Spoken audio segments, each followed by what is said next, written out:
Mums ir svarīgi noteikt prioritātes.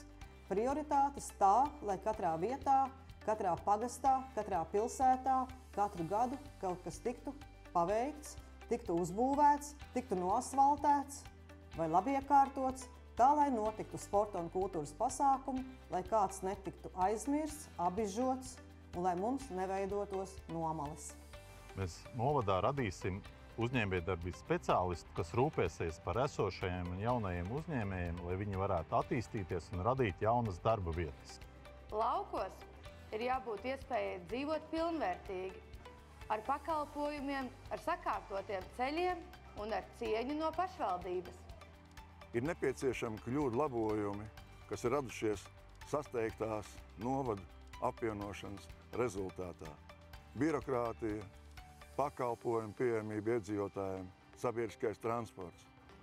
Gribētu aicināt arī Tukuma novada iedzīvotājus nodarboties ar aktīvu dzīvesveidu, velo braukšanu, nojošanu, pastaigas. Un šajā sakarā mums būtu ļoti nepieciešami vairāk veloceliņu Tukumā, vairāk savienot lielos pagastus ar Tukuma centru.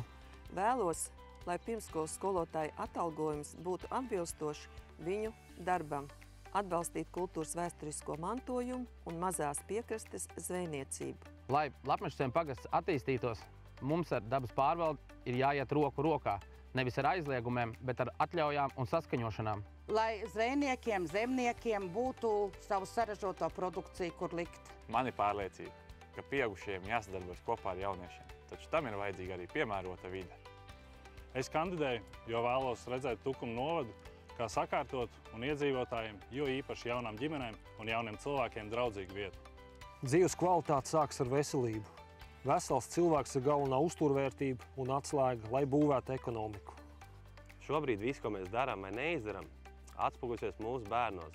Vai mēs viņiem būsim radījuši pēc iespējas labāks apstākļus vai nebūsim.